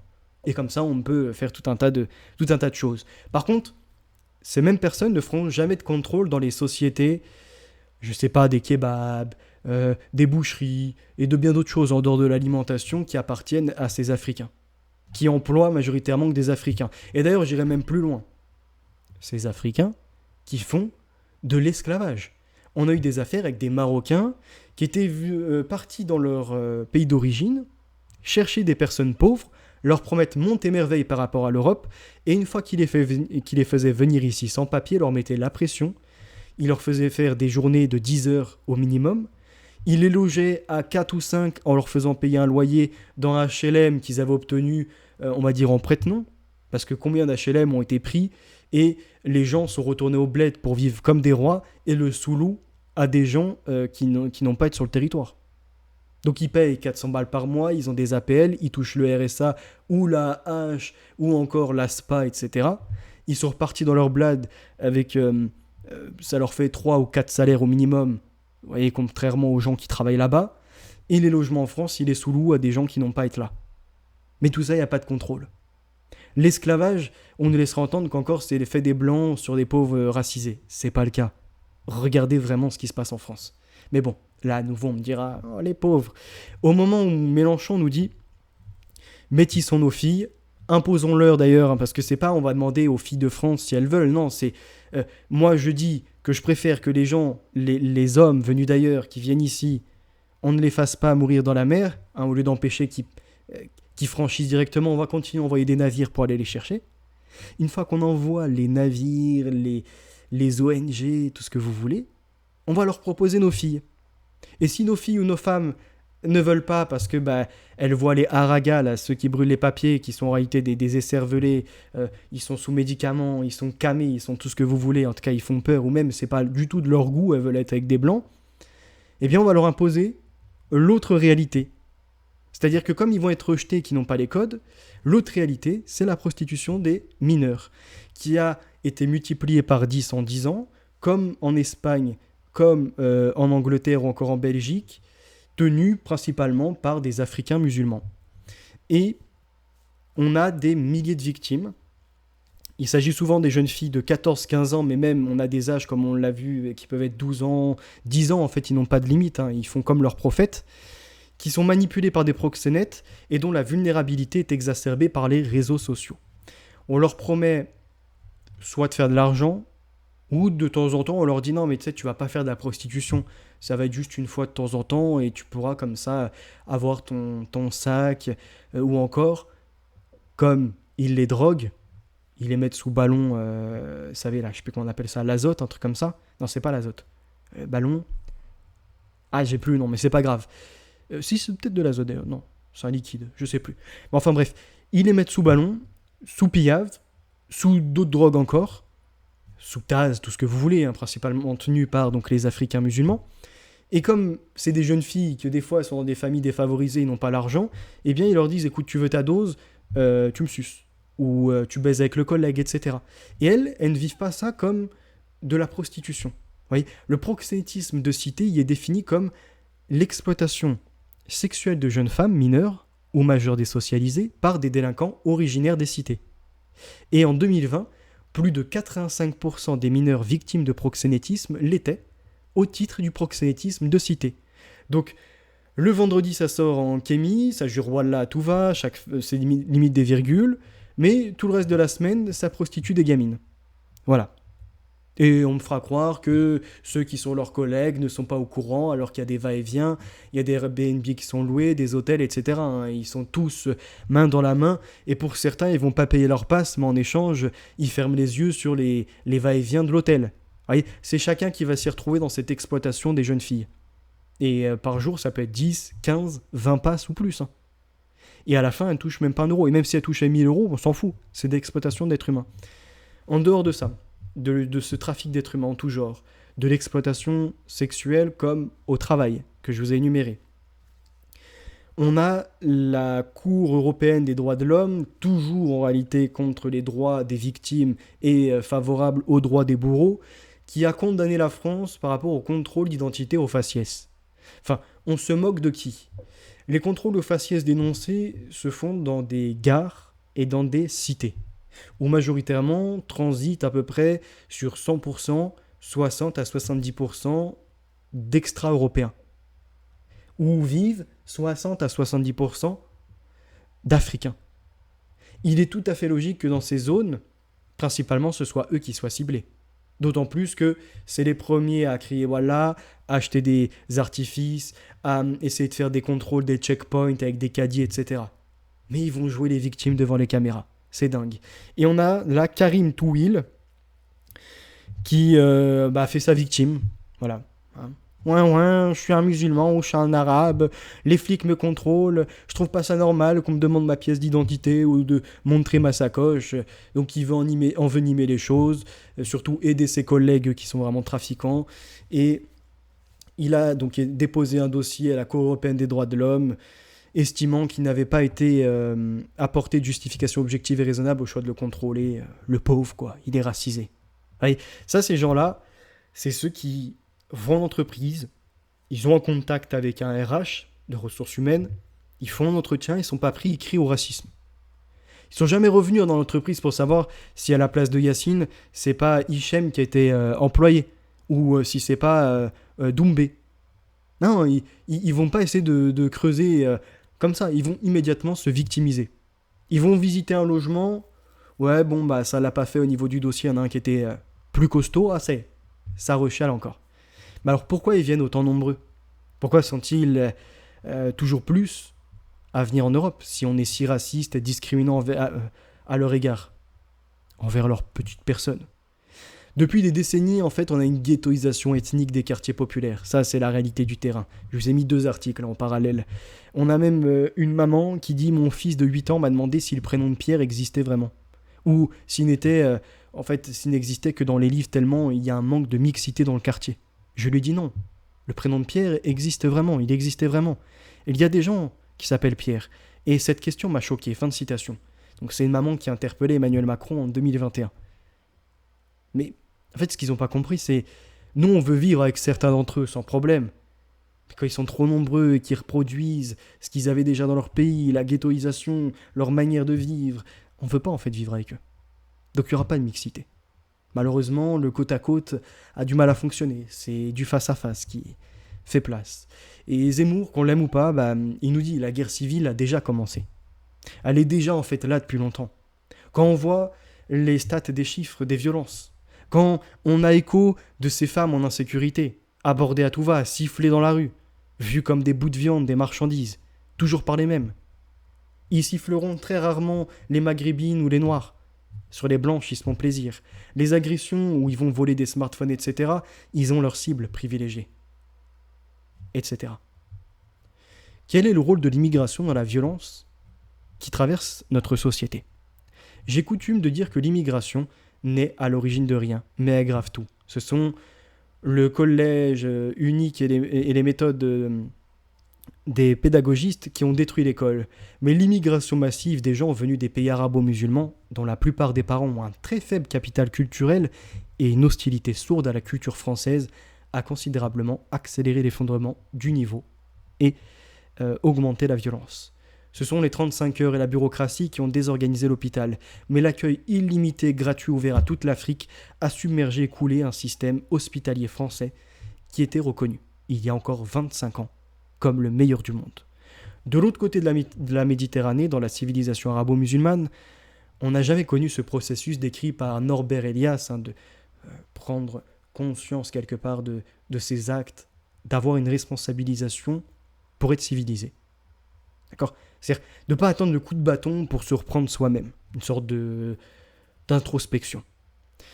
Il dit malheureusement, on a continué de réprimer les passions, donc les pulsions et les émotions, par une répression a posteriori féroce et brutale. Quand le peuple qui a appris à s'autocontrôler est mis au contact, sur le même sol, avec ceux qui attendent une répression féroce et brutale qui ne vient jamais, parce que les pauvres, il y a toujours quelque chose qui expliquera leur acte, toujours un moyen de les victimiser. Eh bien, ça conduit qu'il n'y a plus la main qui est levée. La politique ne veut pas de ça. Des parents qui vont toujours les victimiser parce que le petit dira que le prof c'était le méchant blanc. Ou alors il lui a fait un mauvais regard ou un mauvais propos. Donc il est toujours dans son rôle de se défendre. Tout ça, ça a conduit après à ce que ce soit des délinquants, des gens capables de donner des coups de couteau gratuits, bref, de faire les pires actions possibles. Comme il n'y a plus de répression permise par la police, qu'on n'a pas de guardia civile en France pour leur donner des gros coups de tonfa sur le crâne et ramener les choses à l'ordre, eh bien, malheureusement, on est en contact. Des gens civilisés, majoritairement français, européens, autochtones, qui ont appris les bonnes manières, les parents ont très bien suivi les choses, et il n'y a pas de professeur qui a raison, c'est une grosse calotte, et c'est des punitions, etc. Et de l'autre, les enfants rois, où on les a mis au-dessus de tout, et de toute façon, on leur a exprimé la haine de l'Occident, c'est des couffards, des mécréants, etc. Ce qui les a conduits à se sentir pousser des ailes. Et pour ces derniers, c'est une pampa où le peuple qui a subi le processus de civilisation d'Elias devient un gibier sur qui tout est permis. Et d'ailleurs, en partage, pas plus tard qu'avant-hier, j'étais à un arrêt de bus. J'ai un petit blanc, là, peut-être, il devait avoir 13-14 ans, rejoint par deux de ses potes en trottinette électrique, qui est en train d'appeler son daron moitié en pleurs, à dire qu'il y avait justement un de ces Africains qui avait essayé de lui voler. Alors, je sais pas si c'était le téléphone ou le portefeuille, mais il a essayé de me racketter.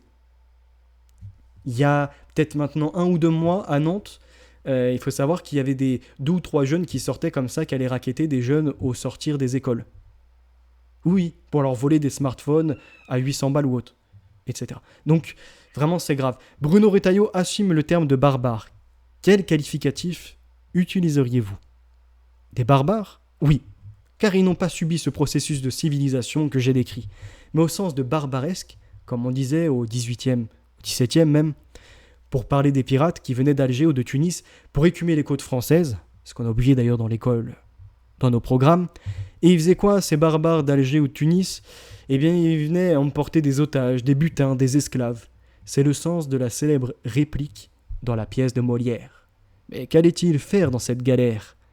Au moins, à l'époque, les barbaresques rentraient chez eux, une fois leur forfait accompli. Aujourd'hui, chez eux, c'est chez nous, puisque nos élites ont eu la brillante idée de détruire les frontières qui nous séparaient justement de cette civilisation étrangère et hostile pour mettre leurs victimes sous leur nez.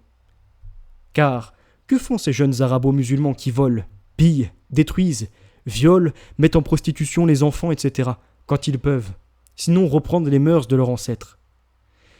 Les morts gouvernent les vivants, comme disait Auguste Comte.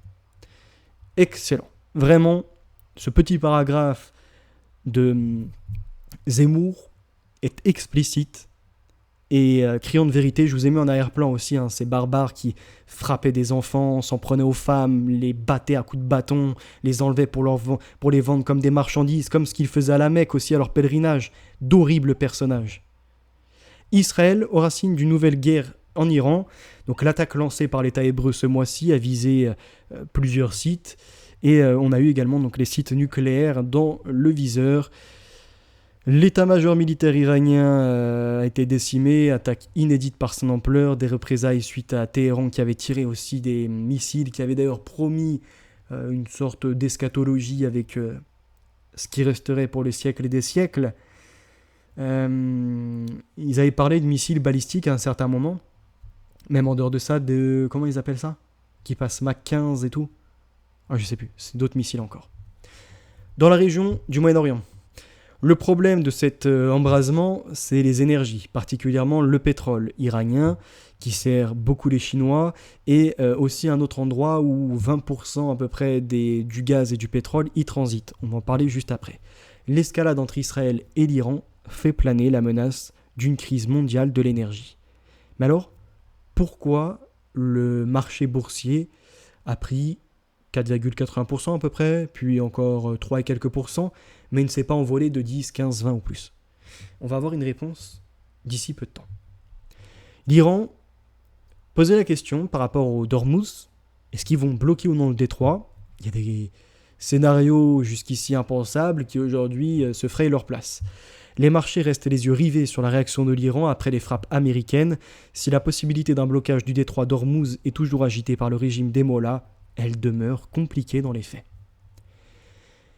Pour répondre à ce que je vous disais par rapport au marché, il est d'usage, en particulier dans les milieux marxistes et anti-impérialistes, d'analyser les guerres américaines au Moyen-Orient comme des façons de sécuriser leur approvisionnement en pétrole et en gaz. Pourtant, cette analyse est troublée par l'évolution énergétique des États-Unis, qui depuis plus d'une décennie sont capables d'assurer leur consommation pétro-gazière avec les ressources nationales. Comment dès lors penser les décisions de Trump au Moyen-Orient? Comment s'inscrivent-elles dans le conflit larvé avec la Chine? Est-ce que c'est comme je le disais, c'est-à-dire que le conflit en Iran, c'est toujours un jeu à plusieurs acteurs. Il va servir l'Arabie Saoudite, d'accord? Pour l'instant, ils sont rassurés, Israël et l'Amérique sont en train de s'allier contre les Iraniens qui sont des chiites. Donc il y a une perception religieuse derrière. Enlevons cet état d'esprit et revenons également à ce qui se passe sur le terrain. Alors, bien évidemment, il faut toujours être appelé. Donc comment s'inscrivent-elles dans le conflit avec la Chine? Je vous ai dit, ils ont déplacé les bateaux et tout le monde avait les yeux rivés sur ça en disant il va certainement y avoir un bis repetita déjà de ce qui s'était déroulé à l'époque avec... comment il s'appelait déjà le bateau? Ah putain, j'ai perdu le nom, c'est pas grave, ça m'a déstabilisé. Passons ce détail, c'est pas grave, ça va me revenir. Et ils ont déplacé donc des navires. Moi, j'ai dit, ces navires, en réalité, ils sont en train petit à petit d'être mis en exercice pour après être déplacés en Asie, en Pacifique, au niveau du Pacifique de l'Asie. Parce que la cible prochaine, c'est par rapport à Taïwan, de cibler la Chine. Et on remarquera même qu'ils ont réhabilité une petite île pour faire décoller des avions. On a les B2 qui sont en exercice.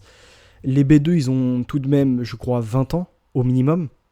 Donc imaginez les nouvelles générations en réalité d'avions dont dispose l'Amérique, même si c'est 2 milliards de pièces pour le Blackbird, là, le B2. C'est pas grave, c'est pas un problème pour eux. Je pense qu'ils sont encore un niveau au-dessus. Ce qui est déjà extraordinaire. Donc là, hop, qu'on avance un peu, je vous ai mis des graphiques. La production de pétrole et de gaz aux États-Unis, on voit qu'en 1900, ça ne représentait pas grand-chose, même si les Rockefeller et d'autres s'y intéressaient. C'est bien après, c'est dans les années 75, notamment, je crois qu'il y avait une crise du Golfe, il me semble, de mémoire, il faut pareil que je réétudie un peu la géopolitique. Donc le crack boursier 95, pareil, il me semble, il y avait eu encore avec la guerre froide et tout qui arrivait à sa fin. En tout cas, il y avait certaines conflictualités, donc ça avait diminué, on va dire, les extractions pour reprendre des bons. Là, on est alors en production de milliers de barils par jour à quasiment 12 000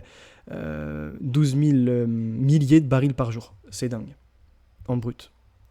Production de gaz en millions de pieds cubes par mois. Hop là, donc 35 000 millions. Ça, c'est l'Amérique. Hein. C'est dingue. Je ne m'y attendais pas à ça. En fait, j'ai pris le graphique les mutations du système pétrolier états-unien, la conquête de l'autonomie.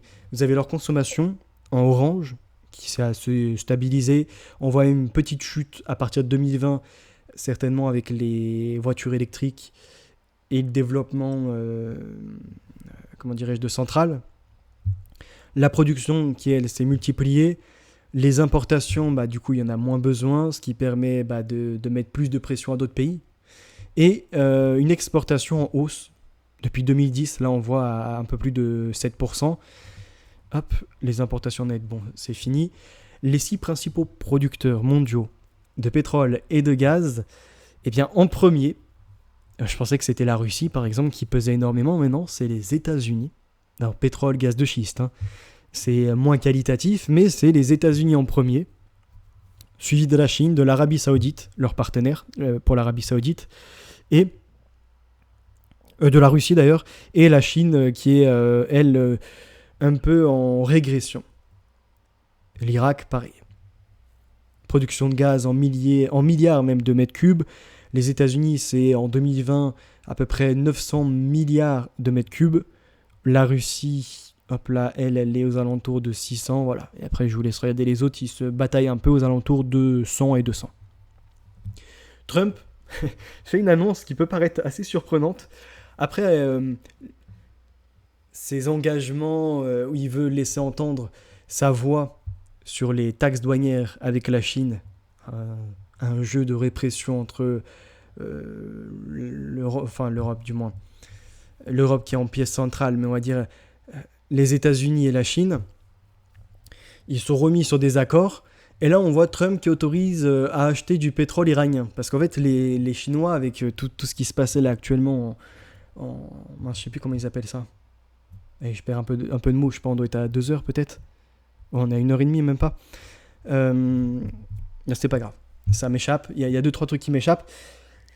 La fatigue du jour, mais enfin bref. Un partenaire énergétique, donc sino-iranien, stratégique. Depuis plusieurs années, la Chine contourne en partie les sanctions américaines. Mais c'est pas le mot de sanction que je cherchais, c'est encore autre chose. En achetant du pétrole iranien par l'intermédiaire de petites raffineries privées indépendantes des entreprises pétrolières étatiques chinoises.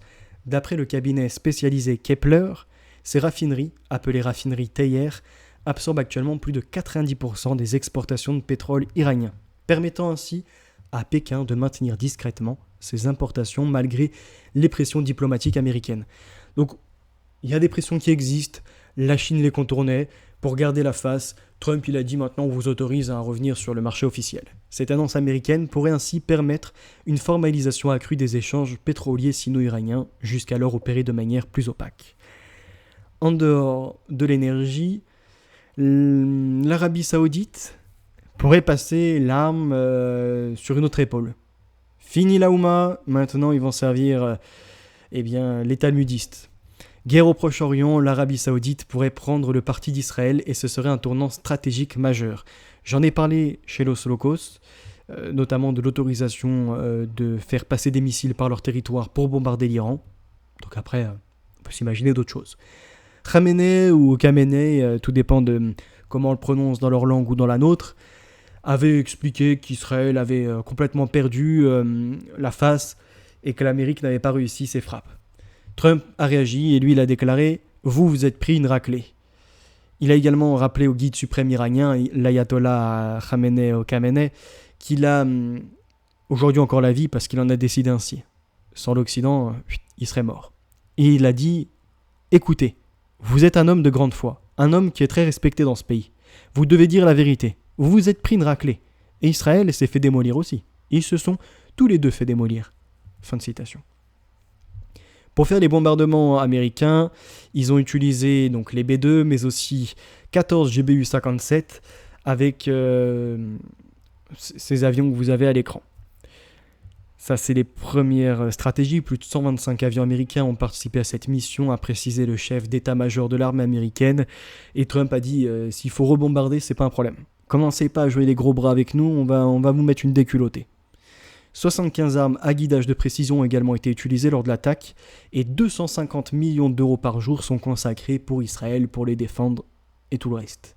Israël, à sa tête en Premier ministre, c'est Benyamin Netanyahou. Il me semble que c'est le 6e Premier ministre depuis 1947-48. Et que dire, il nous a présenté des cartes déjà à l'ONU, je crois, avec l'idée du grand Israël, du Nil à l'Euphrate pour certains, montrer les pressions aussi de certains pays pour jouer de toute la région. Alors, il y a un article sur ça, on reviendra certainement chez Los Locos pour en parler. Syrie-Israël, pourquoi le Golan est un enjeu stratégique au Proche-Orient ? Parce que derrière, c'est déjà un haut plateau pour tenir des positions stratégiques, mais pas seulement. Vous voyez déjà sur la carte, pour que ça vous parle un peu, on a le Liban, la Syrie, Israël, et donc c'est entre Israël et la Syrie touchant une petite partie sud du Liban. Le plateau du Golan est intéressant par rapport à cette hauteur stratégique, mais aussi du fait que ce soit montagneux. Quoi d'autre? Ces hauteurs donc, se situent seulement à 40 km de la capitale syrienne, et dans la partie israélienne, le territoire surplombe la Galilée, le lac de Tibériade, la vallée du Jourdain et le port d'Haïfa en Méditerranée. Le mont Hermon, qui domine le Golan, est aux mains des Israéliens. Il culmine lui à 2800 mètres. La puissance qui occupe le Golan un avantage stratégique sur son adversaire, puisque c'est aussi un château d'eau du Proche-Orient. Il abrite d'importantes ressources, en particulier celle de Bania, qui alimente le Jourdain. Le Hasbani prend sa source au Liban, il traverse le Golan, avant de se déverser dans le Jourdain, de même que la rivière Dan. Le nord du plateau est considéré comme l'un des châteaux d'eau de la région. Pourtant, on a une alerte information, déling, déling, déling. La Syrie se réclame maintenant dans une alliance et elle ne désire plus le plateau du Golan dans le cadre d'un possible accord avec Israël. Voilà que la Syrie, on l'a vu, ayant basculé dans un régime État islamique, mais particulier tout de même. Là où hier c'était les terroristes, maintenant on les autorise même, ils sont reçus par Macron, au niveau du dirigeant. Damas cherche à obtenir la reconnaissance israélienne du nouveau gouvernement syrien, le retrait de Tsahal du sud du territoire syrien, conquis depuis janvier, des garanties de sécurité le long de la frontière et le soutien des États-Unis à l'accord. Ce qui nous fait réagir à ce qu'on a eu tout à l'heure à l'écran et ce que vous m'avez entendu également vous partager, c'est à savoir, maintenant que les États-Unis sont indépendants énergétiquement parlant, plus besoin de pétrole ni de gaz des Saoudiens ou encore de l'Iran et de cette région, pourquoi sont-ils toujours présents et dépensent-ils des milliards pour le Moyen-Orient? La réponse est là. Pour son soutien inconditionnel à Israël, mais surtout pour faire des accords historiques, même devrais-je dire eschatologiques. L'accord d'Abraham. C'est-à-dire que l'Amérique se veut le gendarme du monde, et c'est elle qui doit être à la tête de cette paix entre tous les pays. Après avoir fait la déstabilisation, on participait à celle-ci, parce qu'il n'y a pas que des innocents en Irak, en Libye, en Syrie, en ce que vous voulez. Ils se prêtent maintenant au jeu de remodeler tout ça, pour faire plaisir au passage aussi à Mohamed Ben Salman et d'autres. On a énuméré beaucoup de choses chez Los Locos au travers de plusieurs interventions et de directs. En général, c'est 2 à 3 fois par semaine. J'essaye des fois de laisser un peu aussi de recul pour que les autres puissent parler, puisque des fois je monopolise la parole ou même je travaille sur mon rythme, parce qu'il y a encore à évoluer dans les notes, on va dire, de ma voix, dans mes intonations aussi. C'est un ensemble. Donc, je viens de temps en temps chez Los Locos et j'ai rappelé le Shmuley Boteach, qui est un rabbi le plus connu peut-être du monde même, en tout cas c'est le rabbin d'Amérique. Il chuchote à l'oreille de Trump, il était proche d'un autre très très placé en politique et contre l'Iran qui appelait à bombarder l'Iran, puisqu'il y avait eu un débat à ce qu'ils appelaient la El-Shem Oxford University. En fait, Shmuley Boteach, c'est quoi? C'est un russe, il a été Lubavitch, il est parti en Amérique, et à Oxford, il a monté donc la El-Shem University. Okay, là-bas, il y a eu énormément de débats, des physiciens comme, comment il s'appelle, Hawking, des personnes comme Benjamin Netanyahou, donc je crois qu'au moins 4 premiers ministres israéliens sont passés là-bas, et tous dans un objectif, on va dire, eschatologique. Michael Jackson, bref, d'autres encore. Dans la musique, même, on les retrouvait. Et en 2014, ils avaient organisé, en 2001, ça a pris fin, en 2014, quand même, ils se réunissent de temps en temps et ils débattaient de l'Iran, en disant que les premiers qui subissaient le régime de l'ayatollah, c'était avant tout les Arabes qui en étaient victimes. Ils quantifiaient ça à l'ordre de 100 000, pour les femmes pareil, et compagnie, ils faisaient leur développement. Et dans les contacts de Shmuley Boteach, il y en a un autre dont j'ai oublié son nom, mais qui était présenté dans la vidéo La paix du Shilloum chez Los Locos. Vous marquez Los Locos, vous trouverez, même vous abonner, vous liker, vous pouvez me rejoindre pour 5 €, vous n'avez pas de publicité. Et que dire de plus? Eh bien là-bas, je vous ai montré donc un riche milliardaire qui disait qu'il fallait bombarder l'Iran et peut-être même utiliser de façon préventive, vous voyez, c'est la novlangue, du nucléaire. Voilà, ça sera tout pour aujourd'hui. Prochainement, vous me retrouverez à nouveau chez Los Locos aussi. Sinon, sur Odyssée, au cas où je suis censuré, c'est le arrobase Phenotix, comme à l'ancienne, P-H-E-N-O-T-I-K-S, tiré du milieu, évolution, puisque le progrès se fait, comme la vérité est à venir, comme la victoire qui reste assurée, et bien évidemment, le vénérable est apprenti. Allez, on fait l'inversion des choses. On arrive avec un certain honneur, des valeurs et des capacités, mais pour autant, on ne se fait pas les premiers en tout, on ne veut pas... je ne suis pas là pour dire « ouais, je suis le meilleur, jetez-moi des fleurs et dites « Ave ». Non, au contraire. En apprenti, ensemble, partageons, je fais peut-être des erreurs, des fois mes propos sont peut-être simplets, vous pouvez me pousser dans les retranchements, faites-vous plaisir. Merci à tous, c'était une petite revue des actualités, bien bouillante, et on se retrouve là d'ici peu pour un retour de certaines émissions. Alors j'ai une activité professionnelle aussi qui reprend, je vais essayer de lier l'ensemble. Vous voyez, le taf ça va, je suis en 35 heures, c'est pas non plus de ce qui est le plus pénible, surtout que c'est du tertiaire. Petit contrat jusqu'à la fin d'année, là ça va faire du bien de rentrer un peu les pépettes, parce que là avec toutes les dépenses pour le mobilier tout neuf et tout, vous voyez, tout ça c'est de l'argent. Merci pour votre écoute, et puis voilà, je vous partagerai aussi des petits moments de vie, et près de chez moi j'ai vu qu'il y a pas mal d'endroits pour se balader, donc peut-être qu'on retrouvera des formats externes. Vous savez, comme je vous en ai produit lors de vacances, eh bien là ça pourrait être un format qui vient peut-être une fois par mois aussi s'ajouter. Et puis la bibliothèque sera bientôt en visuel, je peux vous garantir que ça va être du lourd, et ça sera aussi un nouveau format, où je me poserai, la caméra aura on va dire, le bon paramètre pour zoomer, certainement que je serai directement sur le canapé, et derrière vous pourrez sur des directs interagir et me demander de présenter tel livre ou bien de le lier à l'actualité. Il y a du beau, il y a du lourd, il y a du grand qui arrive. Restez branchés les amis et en même temps profitez du monde réel. À bientôt, la vérité est notre avenir. En chrétien on est déjà sauvé, on peut dire Alléluia, Yeshua Barelli est notre sauveur. Dans la lumière nous avons compris le logos, parole, raison, et ça nous conduit à d'autres perceptions. À très bientôt.